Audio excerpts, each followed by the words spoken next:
Auzubillahiminash-shaytanir-rajeem. Bismillahir-rahmanir-rahim. Assalamu-alaikum. Ji ayanu, pakhair agale, ni hao, chunashumme, washmale. Oh, hi, Gonzaimas. Guten Morgen. Hola, boyo, privyet, kaifa hal? Aleshama chatore, ahlan wa sahlan, marhaba, buna, mucho, gracias, swabi, bhalli kare aaya. Hoş geldin and ayo sayo, khuyamora, chivato, chi halyud, kalimera, khairutan.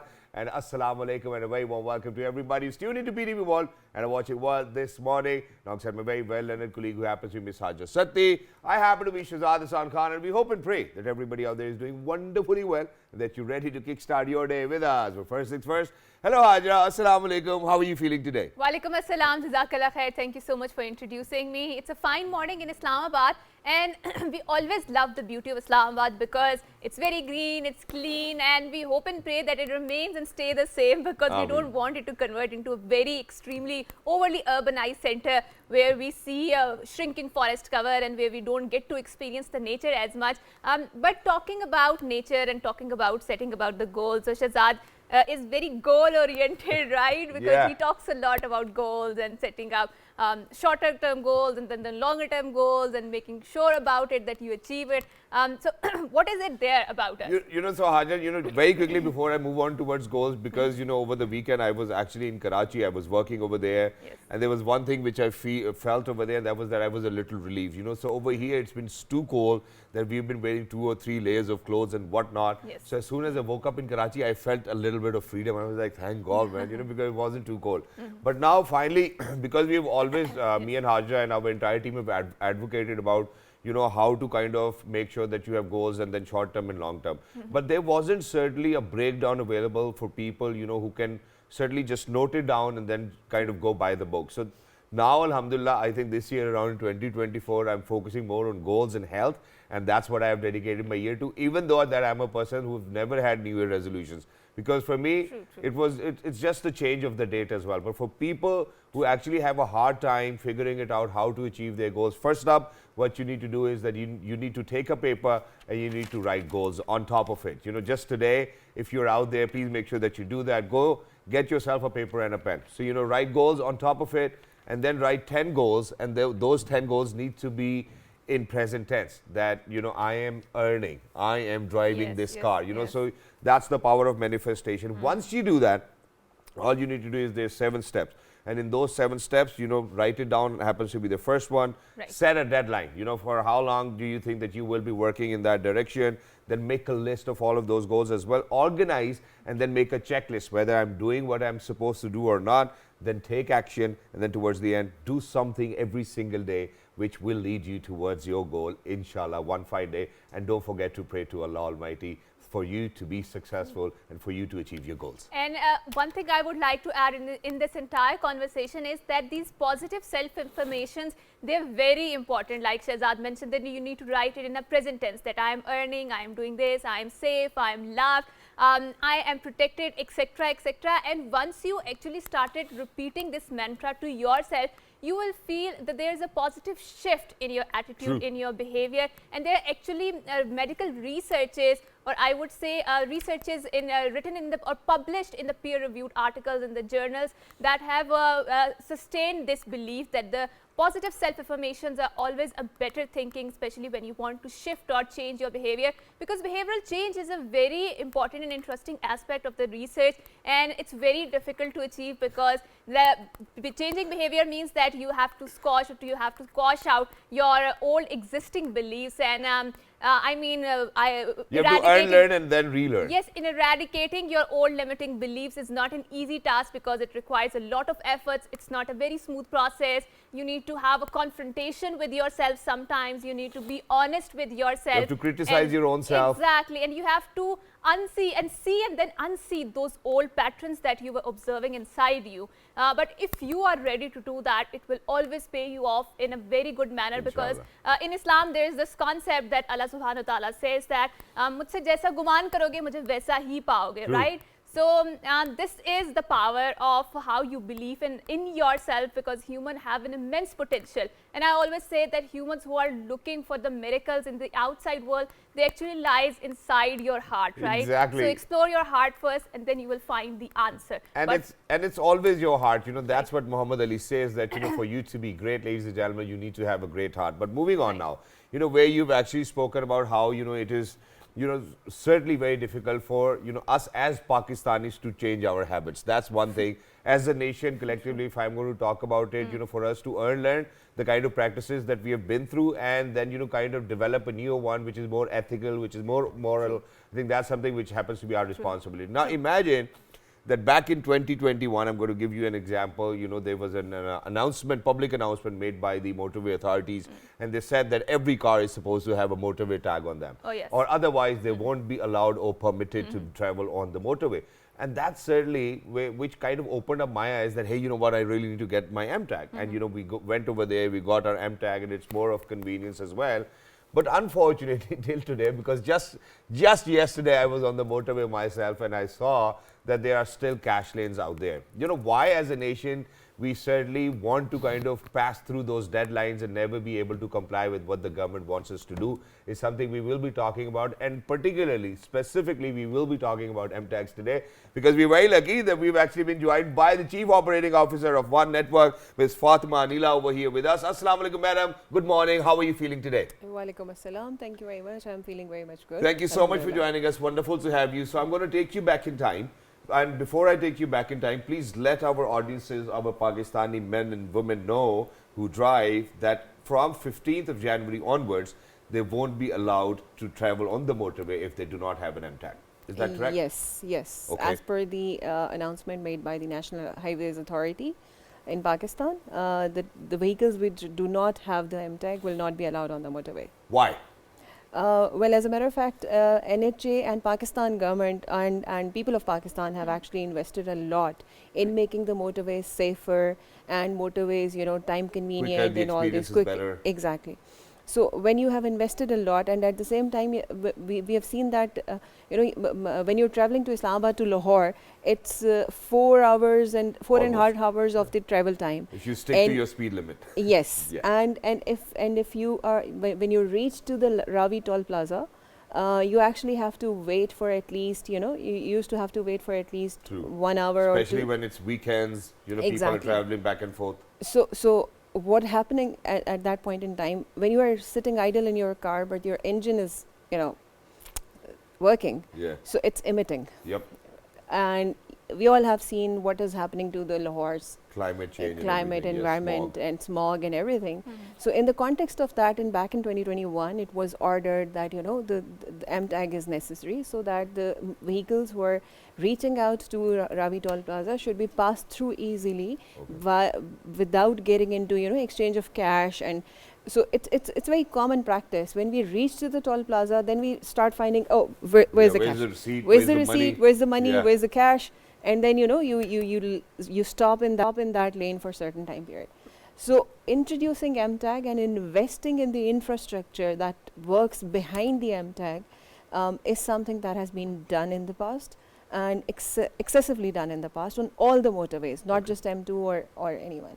So when this is done, then it is important to use it. True. Right, and I think it's very appreciable how the entire bureaucracy and infrastructure of motorway police is working, and I think this is one of the very role model for us in the Pakistan to emulate, because they are thinking of reducing this bureaucratic red tapeism. Like Ms. Fatma mentioned, there is an entire rows or lanes of cars waiting for their turns, and then obviously this is also very appreciable that how our government is integrating the green policies into their policies, when she's talking about the carbon emissions and how we can reduce them. So Ms. Fatma, how can someone register for this M tag, which is the last date, and is it an easier process? It's a very easy process. You just have to bring your vehicle's document, and your CNIC to the M tag centers right at before the Before toll plaza motorway, motorway. There the drive-through M tag centers are made on the motorways. So you just have to go there within the 5 minutes. It's a drive-through process. You don't have to get out of your car. Yep. Wonderful. You just have to give the documents and everything, and for just for rupees 200 rupees, you'll have the M tag, and you'll have to recharge it. For the recharging, you have multiple options, including the M tag mobile application. So with the mobile application, you can recharge using your debit or credit card, and there are certain other integrations with the other banks as well. Okay, wonderful. So people can Or recharge from people those can as call well. 1313 and get all sorts of information. I think it's beautiful. But in addition to this, there's one more question, and I think it's more of my audience oriented, and that is that now motorway is not cheap as well. You know, it's expensive. The course. toll Oh, taxes yes. that you're paying Oh, yes. have actually, Oh, you know, yes. been skyrocketing as well. Not just that, I think even the challans these days that Yes. the motorway True. police is doing are very expensive. So everybody, you know, first of all, this is an advisory. Please make sure that you stay within the speed limit. Now, for people, you know, who hardly manage to get the motorway tax paid, how do you think that you can expect them to buy the M tag for 200 rupees, then put in like 5 or 6,000 rupees? Because other than that, if they do not have money in M tag, you know, it's exactly just like the cash lane. You know, you will have to reverse, your engines are started, you know, it's over there, the car's functioning. So how do you think that there needs to be, do you think that there are multiple packages for people that they can kind of move around within their own budget, or there's just one size fit all? So it's actually the motorway toll taxes are actually promulgated by the National Highways Authority. So irregardless that you have the M tag or not, you have to pay the toll tax, and that's the Still. same for every. Yeah, I mean, yeah. the type of the vehicle. You if you are driving a normal car. No, but what I'm trying to say is that, you know, with M tag, obviously, you know, if you plan to travel from motorway, you will have that amount of money with you. Yes. But you might not have excessive amount of money to fill in your M tag You don't for the need to. next time. Because if you do not fill it for the next time, then what's the purpose? Because then you will be standing there again. No, there is no problem at all. Right before you're starting your journey, you can fill in, and Okay. even while you are on your journey, you can fill in your M tag. It's not necessary that you have to keep your money within the M tag for, you know, certain limits of time. And if there is a balance in your M tag, that does not expire. So whenever you are traveling, even after a year, Wow. that will work. So it's just 200 rupees on top of that. So whatever you're carrying, ladies and gentlemen, 200 rupees on top of that, your vehicle documents, I think probably your license as well, is Not something exactly. which is License important. is not necessary. Yeah, and we are going to share the prerequisites with people who are out there as well, and they'll be in front of you on your television screens. We are talking about that for all of those people who plan to travel from motorways, may it be from Peshawar till Karachi. Ladies and gentlemen, without an M tag, you won't be allowed to travel on the motorway. This is an advisory that we are giving out, you know, on behalf of the National Highways and Motorway Police and the administration and One Network, because we have the Chief Operating Officer with us. Now, for example, that, you know, I visit Barkant a lot of times, and, you know, they have their own M tag. Can we have like a multi-purpose M tag where, you know, all of our entries can be embedded into one, or do you think that we need multiple M tags for every other place? For motorway, there is one, I know, but you know, there are so many other cantonment places where we do need M tags, and we have been using them, but not really M tags, but cantonment tags. But do you think that they can be a one solution fit all, wherever we want to be, there's just one tag we need? Yeah, so there are two things about it. The one thing is that we need to understand what is the technology. The technology is RFID, that's radio frequency identification. So it's the RFID tag at motorway, RFID tag at any other cantonment, or you know, any other authority or interior. So the motorway systems has the capacity to integrate other tags as well. Okay. And we have the capacity to get integrated with the other tags as well. So we are in communication with the, you know, all other, because this is actually an access control system. So we are in communication with them. You might, in a few days or so, you might be able to see that, hopefully, in a few months down the lane. That's ease, that's Yeah. technology, that's ease of doing business. You know, it's multiple things as well. And in addition to this, you know, so obviously we're sharing visuals, you know, ladies and gentlemen, this is what you really need to do. You need to visit the M tag issuance booth located near major entrance and exit points as well. In fact, I think just alongside Bhera, we do have 2 more centers as well. So if you're through your journey or in the middle of the journey, you remember that there's no balance in your M tag, you can certainly do it right past by Bhera as well. You know, there are 2 kiosks over there for the M tags. These are the online applications with which you can certainly pay the amount and make your life easier. Why do you have to wait, you know, when you can certainly just pass through like a VIP? That's what we want. Now, what I would want to ask you is, can somebody use somebody else's M tag in their car? And do we have a system to check that? Because it's RFID, but it's just literally till the time that it recognizes that motorway tag. So can people do that? Or is it allowed or is it not? You know, how do we go about it legally? Of course, it is not allowed. Okay. M-tag is, of course, linked with your license number plate. Yep. So if you have Pawn an check M-tag that. of any other license plate, that the system will pop up. There's hardly anyone, you know, who has checked the number plate. You know, while we are giving them the money, nobody looks at the number. What's the number of the car? Give us the money and that's it. Go ahead. The system has the opportunity to do Okay. it. So at the back office, we have these kind of discrepancies pop up. So then we need to look into it. We also have the automatic number plate readers, cameras installed on all the lanes and motorways. Okay. So that also recognize for the number plate as well. Even the cameras get the RFIDs as well? No, not No, the cameras, okay. not. But the camera reads the license plates of the Yep, number. yep. You know? And then that With is optical zoom yeah. and So everything. at the back end, this is the process of the minutes, and the system pops up with if there is any discrepancy, and we forward that discrepancy to the National Highways and Motorway Police. Let me put it the Pakistani way. I'm sorry that I'm going to do it this way. But मुझे जल्दी थी, मेरी emergency थी, मैंने एक दोस्त से उसका एम टैग लेके मैं मोटरवे पे चढ़ गया. माफी मिल सकती है इस How मामले did में? you prop up these ideas, Shehzad? You know, Are you that sure must that be you haven't happening. been doing You know, that? imagine her saying that, you know, Okay. such a thing does occur, right? So, you know, such a thing will always occur in our minds. You know, we're like, yeah, emergency, come on, can anybody help me? Yeah, mera M tag le ja. That's it. I, to be honest, I am really surprised by the creativity that people of Pakistan have. That's true. So as a matter of In fact, evading the law. yeah. So as a matter of fact, if this kind of situation happens, there would be two way of doing it. Okay. The person who has done it would be penalized, And the person but who's the given it. person who what will has be the issued penalty? that M tag will also be penalized, True. because as a matter of fact, the M tag actually needs to get pasted very. It's a very delicate Yeah. tag. There's an antenna in it, so it should not be ripped off and anything. So if the person has given M tag as a loose tag Yeah. to somebody, that person has to be So penalized. that means that we have to borrow the car entirely. Of course. I think- I think What is the that's what's penalty it. for that? I mean, For the For person violating who that, has, Both of that police knows right, better. Yeah. right. So, But so still there for will be. us, for us, if our one of our operator has, done this kind of mistake, they'll have to face the charges. Exactly, and in Right. addition to this, this is one thing which I would want my audience to know, and that is that God forbid, if you're going to lend your car to somebody just because they didn't have an M tag and you do not trust that person, unfortunately, if that particular car or M tag is involved in any sort of crime, it will be you who will be held responsible. So you really need to make sure that whoever you're doing, whatever sort of ahsan you're doing or whatever benefit you want to give to your friends, that you really need to have like some strong sort of trust on them as well. Because unfortunately, if it's in an accident, Yes. God forbid if it's in a robbery, it's anywhere, because the RFIDs are going to read it and they are going to reach back to you. So always be very careful about it. But now let's collectively or holistically talk about the benefits of M-Tag. How beneficial it's going to be for people who are out there, who are planning to travel on motorway from 15 January onwards. Why do you think they need to get it? So basically, there are dedicated lanes for the M-Tag Yep. express lane, called M-Tag express lanes. There is no person sitting over there.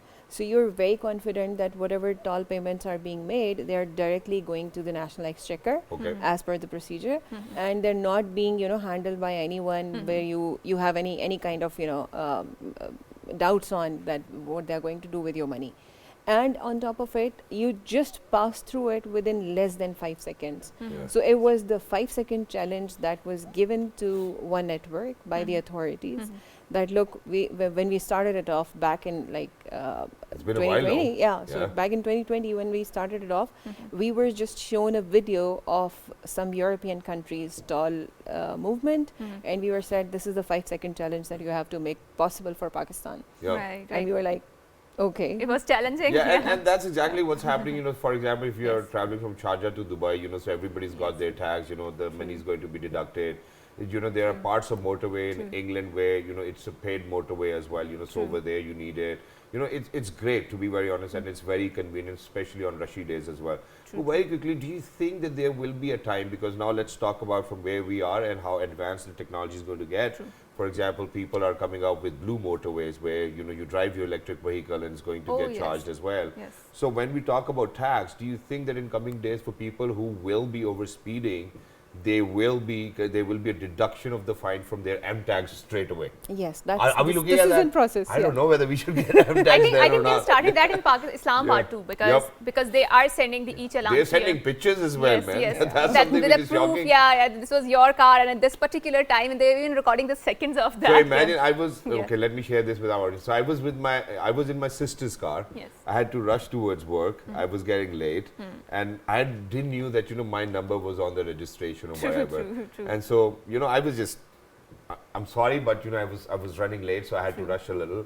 And so all of a sudden, I had this text message from the what do we call it, traffic police. And I opened up and it was my picture driving my sister's car. And I was like, okay, I was over speeding and I was like, that's so unfortunate. Yeah, I think this has happened with me also, because in the morning shifts, especially when you have to wake up in the 4 in the morning and you come to office. So I violated a red light, and that's because I am just afraid of being alone in the car and standing there in the empty road. And then I received a e-challan and there was a picture of my car with it, and they even recorded the seconds with it. So make sure that you comply by the rules. Yeah, and but what I don't regulations. get is, God forbid, if somebody is with somebody else and you're sending pictures home, that's certainly not a good idea. You were very creative, Exactly, and I was- mashallah, no, but in identifying the I problem. was in conversation with this gentleman from traffic police, and he said that earlier when we actually got this service, yes. we were sending, by post the e-challans and whatnot. And he said that, such a problem did occur, and so that's why now whatever the registered number we have with us alongside that vehicle, Right. that's the only number who's going to get the e-challan. I was like, okay, that's getting better, but you never know. So people be careful out there. Whatever you're doing in your cars, the cameras are out there. Somebody's looking at you. After Allah, there's somebody who's looking at you. The Okay? surveillance system is pretty much Yeah, strong. so moving yes. on with that, so that's the kind of technology which will be introduced in coming days. Yes, we're looking forward to have those integrated, particularly for the motorways. And right now we have installed the system on M11, which is Lahore Sialkot motorway, and that system is live with the NHMP and they're using it. However, yes, they're not charging the challan on the M tag, because that requires a little bit of more some legal and other technical Procedures, integrations yes. requires. No, because to be done. by that it means that that you're actually kind of eradicating the very the kind of arguments you will always have with the traffic police guy, and you'll try to convince him or her that sir, Right. please, galti ho gayi. We need that margin as a Pakistani, because to be honest, I think that a lot of people out there are great people at work, and especially when we talk about national highways and motorway police, I think that the gentlemen, the ladies, the They entire do staff, wonderful job. everybody is like absolutely perfect onto their job. Yes. I have never ever had an occasion where somebody's asked me for a bribe or something. They're very professional. True. But there's always this room for conversation. Ke sir, main galti ho gayi, driver ki aankh lag gayi thi, main chala raha tha. Something. So it always gives us hope that okay, maan jayega, yeah, something we can kind of skip or skim through it as well. So please leave us that room at least. कि हम मिन्नत तरला तो कर लेना जरा हल्का सा भाई साहब please जाने दें. So you'll have that option in writing. Okay. I mean, you'll have to contest or accept.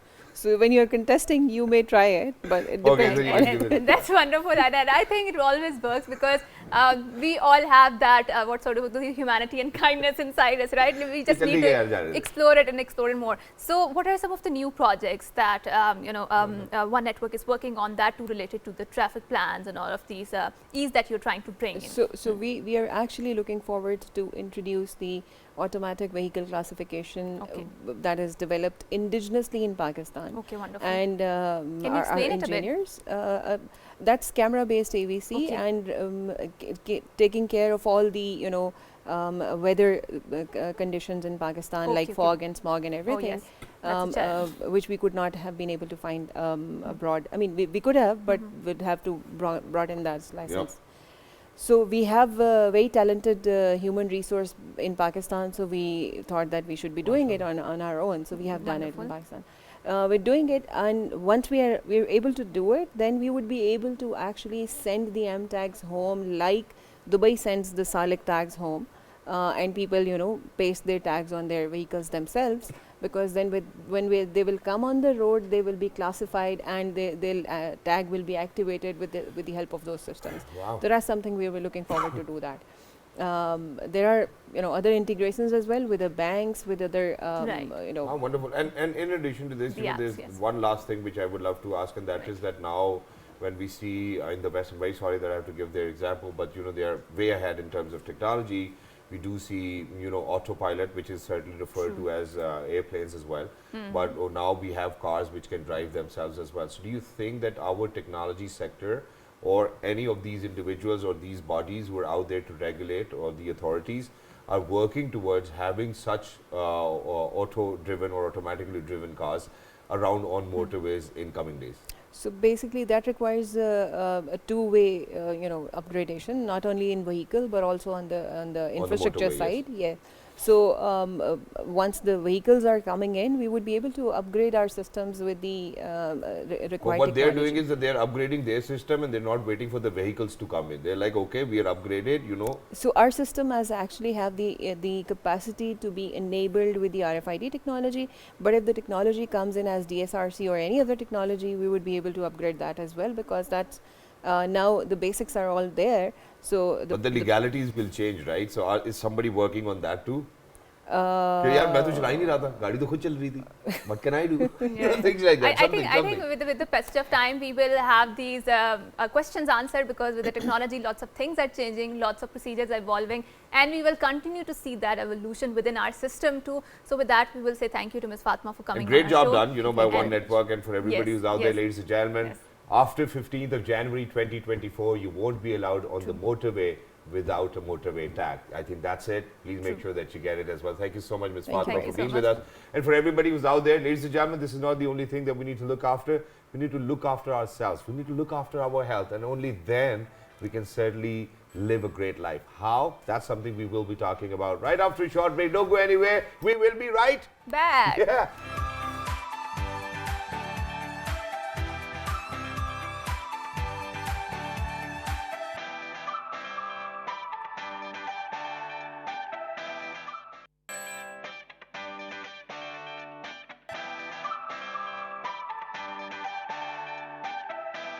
Ladies and gentlemen, welcome back. We're very sorry, but we were so in conversation with our worthy guest who has actually just joined us, and we were talking about health and how we really need to be very careful and need to kind of look after True, ourselves. and I think NIH has also issued a travel advisory for especially the prevention of influenza and the respiratory diseases, because this virus is mutating and it is becoming stronger and stronger. And after the COVID, I think our immune system has really gone down, because whenever we used to have the seasonal flus, we would get better in 3 and 4 days, right? But now it's taking more than 2 weeks, right? And some people are saying that this is a mutated form of the COVID. Obviously, it's not as deadly as it used to be back 3 years before, because when it started, but now you need to be careful about how you treat yourself, and especially it spreads fastly in very close spaces.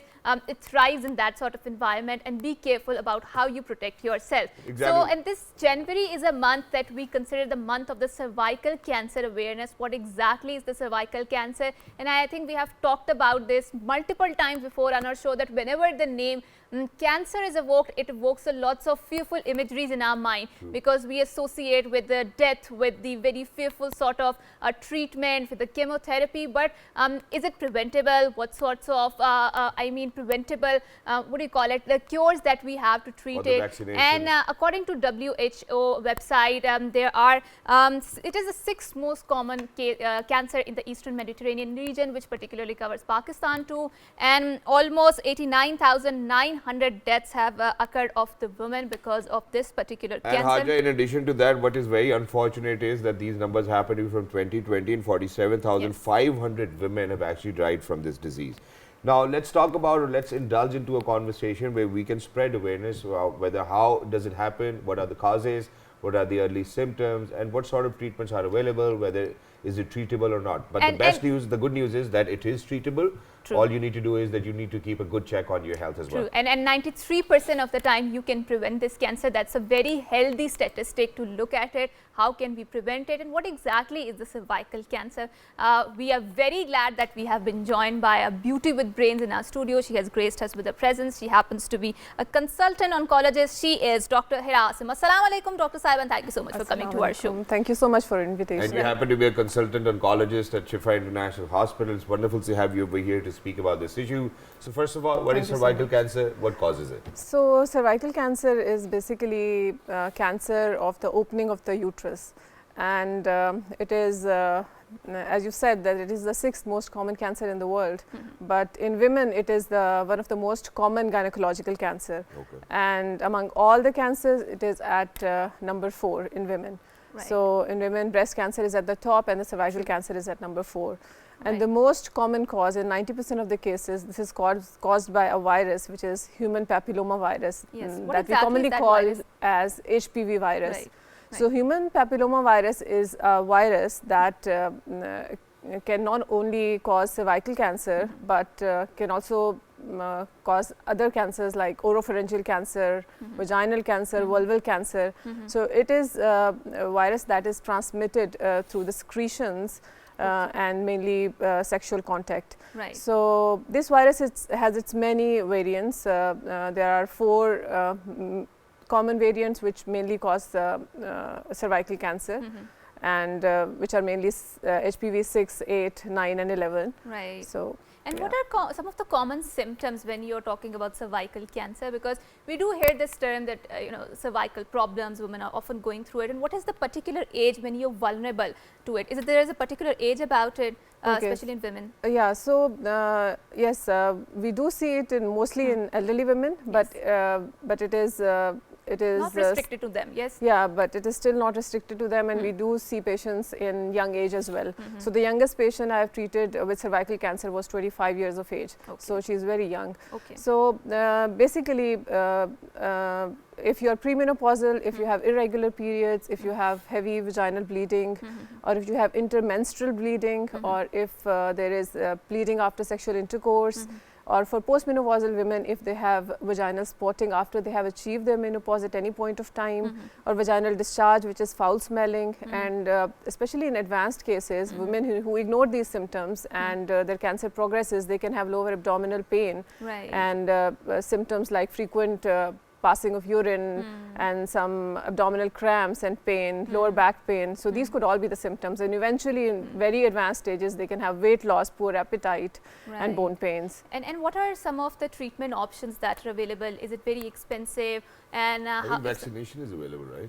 Right, yeah, right. Yeah. So the numbers, if we compare to breast cancer, the numbers of cervical cancer are small. Right. But the important thing is that this is a cancer which can be preventable, Okay. and it can be screened. So Okay. so very few people know that we have a vaccination against cervical cancer, and few people know that we have a screening test, like we have mammography for the breast. We have screening Right. test for cervical cancer. Right. So in vaccination, like I said, that 90% of the cervical cancer is related to HPV virus. So we have vaccination against this virus that actually started in 2008. Right. But unfortunately, it came to our country. It was implemented in early I think 2013, 2014. But again, it was withdrawn for some reasons because the Right. acceptance was not very good. True. Because of the lack of awareness. And at this moment, we don't have vaccination available in Pakistan. And I think there is a government. Available? Can it be made Yeah, available so for people there if is they a want it? government initiative. Recently, I've read that the government is trying to make it available earlier this year in Right, 2024. So it will be, I think, a very good initiative. So the problem with this vaccination is that it is recommended for adolescent young girls. Adolescent young girls. So this is recommended at the age between 19 to 15 years. So if the Right. girls are between 19 to 15 years, they have to get 2 shots of vaccination. And if they are above 15, they can also have vaccination. Right. 15 to 26, they can also have vaccination, but they need 3 shots. So if the vaccination is available to the whole population, we can prevent prevent majority of the cervical cancers. Right. Right. And you will be surprised that in some countries they have this initiative and this vaccination and screening program going on for a long time. And I think Australia is one of them that would actually eradicate cervical cancer because of the massive screening and massive vaccination availability in their country. And is the vaccination the only option to prevent it? Because we have talked about the cures, but when we talk about the preventive measures, which is obviously a more preventive thing to do. Can it is the- prevent 100%? Yes. Yes. So, as I said, that 90% of the cancers, they are because of HPV virus, but there are certain other things that can also be a risk factor for cervical cancer, Okay, like what the are women these? who smoke, they are also at risk. Women Okay. have more children who are also at risk. Similarly, homosexuality and multiple sexual partners, all these sexual practices, they are also increases the chance of contracting this disease. So if we have safe sexual practices and for contraception, especially if condoms are used instead of hormonal contraceptives, Right. they can also play a role in prevention of cervical cancer. So what we're trying to establish over here for our understanding as well, because I believe that, you know, eventually at some stage it's going to come down to your partner, right? That's what we are saying. Right, Or the exactly. HPV virus that we're talking about actually is being transmitted from your partner. That's one Yeah, thing. that's right. So yeah. why is it that in the first place that we would want women to get screened, or rather the men getting screened themselves for the viruses before going to their partner? Is that a better idea or not? So, Or it's not acceptable? so generally it is. I mean, we can't screen men for. There will be a lot of But for the resistance. HPV yeah, virus, you know, because the women are exposed to the virus. This generally virus exists all around us, Right. and women are prone to this disease. Men are prone to certain diseases, but not to that extent as women are. Okay. So, so actually, we have to make our women safe. So either it can Right. be by your partner, or either it can be you just yourself. That's it. You know, Yeah. so we cannot say that, you know, it's Yeah. only by your partner. True. For Yeah. example, God forbid, if we talk about AIDS, you know, it's usually your partner. You know, most of Yeah. the cases, Oh, yes. if it's not the blade or the hair cutting or anything Or other than that, injections, yes. but with It can be there. yeah, with cervical cancers, unfortunately, it can be you yourself Yes, having yes, a bigger, yes. larger Exactly, number of babies. exactly. You know, something Yes, which is irregular. smoking, right? Smoking, and there's alcohol these days as well, Yeah, unfortunately. exactly. So I think, you know, everybody needs But- to be responsible for But their health. thank you yes. so much, Shehzad, for pointing this out, especially when you talk about the male partners, because whenever you talk about it, there's going to be massive resistance from within our society, right? And that will also reconsider our concept of the honor and of the masculinity. And we need to be more careful when we talk about eradicating the cervical cancer, because obviously both of the partners Exactly. are at risk. So when we talk about particularly the situation in Pakistan, Dr. Saiba, since you're an oncologist and I'm pretty sure you're dealing with a lot of patients who come here with these, so what is the particular target group or the area which you feel is more vulnerable to this particular sort of a cancer? And like you talked about it, vaccination is the answer to prevention, right? But apart from the vaccination, are there any other affordable options that we have? Yeah, which we so can utilize? the next most important step after vaccination is screening. Okay. So, And is it a according costly to process? so screening is very simple and very cheap test. Okay. So you just need to, I mean, women do keep visiting gynecologists. So you need to just visit your gynecologist and get a small test done. So they take And how us. often it should be done? Yeah, so the WHO recommendation is that this test should be done by all married women. Okay. So generally they start from the age of 21, but Okay. all married women Right. should get it done once every 3 years. Okay. And the most recent thing that we have is HPV Pap smear plus HPV co-testing. So Pap smear is the screening test that Okay. women should do every 3 years, and then there is another test which is HPV testing that is done on the same sample on the Pap smear test. And if you incorporate HPV co-testing along with Pap smear, you have to do this screening only after 5 years. Okay. So After 5 years. after 5 years. So if you are doing Pap smear only, it is every 3 years. Okay. If you are doing Pap smear plus HPV co-testing, you have to do it every 5 years. And you know, we've always been kind of advocating our audiences that, you know, at least once a year go for your testing, you know, just normal testing, go to the doctor, get yourself Yeah, checked up, true. you know, just a random checkup, True, you know, it's true, not that's that. true. And people over here are so scared, unfortunately, because of, you know, a few of the professionals malpractices as well. Oh, nahi, nahi, bhai, badi gadbad ho gayi hai, tumhara test karaya, tumhara masla nikala hai, ye dawai likh do 600. You know, so, you know, things like that. But in addition to this, you know, when we talk about, you know, the women population over here in the country, you know, we have all grown up listening to irregular cycles, you know, spotting, and Exactly. I don't know, fibrosis, and I don't know what we call. Yeah. You know, so there's so many multiple issues. And, you know, people kind of start to brush it under the carpet, and kuch bhi nahi hai, you know, I'm going to Exactly, get they fined, keep and, you know, that's ignoring. fine. When do you think that there needs to be an alarm signal for any women out there that now I need to get tested no matter what?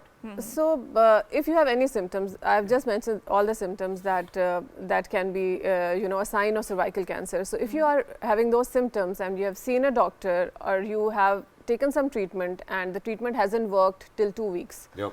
yeah, so that should be the cutoff. If Okay. if your treatment hasn't worked 2 weeks, you shouldn't wait. You should see a specialist Right. because that could be something concerning. All right. Right. Yeah. So And even, I- you know, I when think we, very you're- sorry, Haja, But even when we talk about consultant oncologists, it's like you can deal with all sorts of cancers, or is it like specific cancers that you guys deal with? So for these things, I mean, if you have these symptoms, you can even go to your GP. Okay. You can even go to your gynecologist. And They they will pick it up and they will send you. They will diagnose, and then they will send you to appropriate oncologist or the appropriate consultant you are treating. So it's not like if you have all these symptoms, you have to find an oncologist. It's not like that. So you can see any doctor, GP, any nearest medical specialist, gynecologist, surgeon.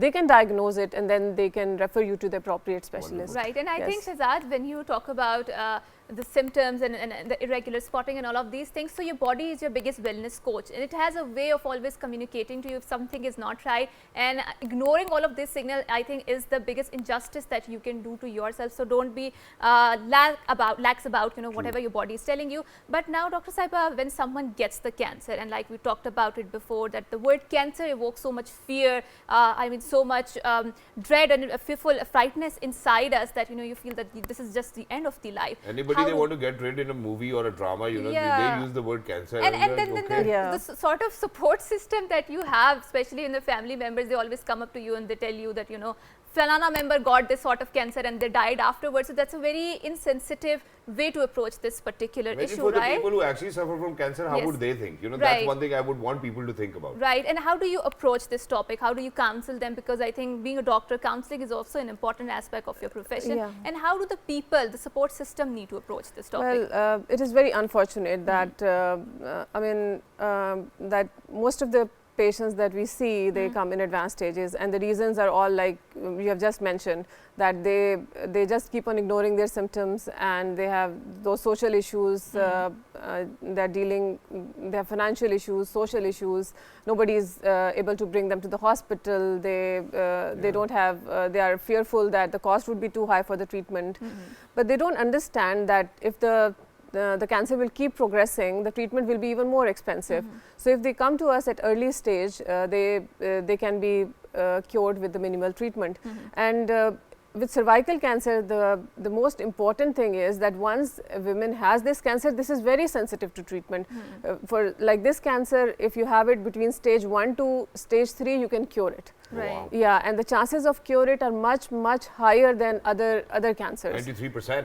Yeah, so it's very high. Stat, so unfortunately, still we get women in stage 4 disease. It is incurable, but still the quality of life and symptoms, all these can be improved with good treatment. Only if you are on time, so always please make sure that you guys get yourself checked up very quickly towards the end. One last thing, and that is that unfortunately, obviously a lot of my audiences, people in my audiences know that I suffer from a condition myself as well.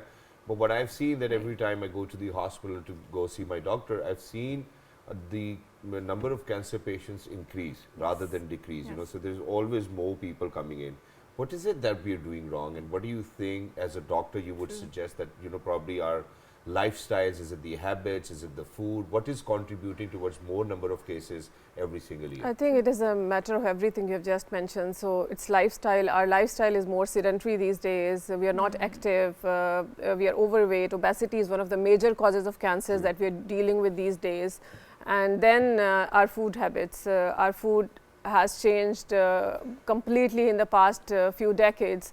So that has contributed, and then we ignore ourselves. We don't do our physical, take care of our physical health, and don't do our screening checkups regularly. So that is one of the. Thank you so much, and I think lack of mobility is one of the very important factor in our lives that make sure that we contribute towards a healthy living style, because what do we now have is that we have our cars, we just sit in our cars and then we go inside to the houses. There's a lot of lack of ease, but there's a lot of ease, pardon, but there is lack of mobility, and that is contributing to a lots of lifestyle crisis that we are witnessing. Exactly. And one last thing which I would love to mention over here, since we have spoken about cervical cancer today, breast cancer, very common in women these days, unfortunately. I think I'm going to request the men of the household to kind of look after you women. Most of the time, if they do not end up at the hospital at the right time, it might be because of the men of the household, because they didn't have time, they didn't pay attention, they thought that these were all excuses. Please don't do that. Because unfortunately, God forbid, if something goes wrong, I don't think that you will be able to forgive yourself. So every gentleman, may you be a gentleman or not, so every man who's out there, I think it's your responsibility in the first place to look after the health of the women in your household. May it be your mother, may it be your wife, may it be your mother-in-law, may it be your daughters, may it be your sisters, anyone. You know, you're the one responsible. Please make sure to look after them. And with that, we will say thank you so much to Dr. Hira for coming here, for having this wonderful conversation, and Jazakallah khair for your time. And with that, we will say Allah Hafiz and bid you farewell until next time. So goodbye and good morning. Have a great day.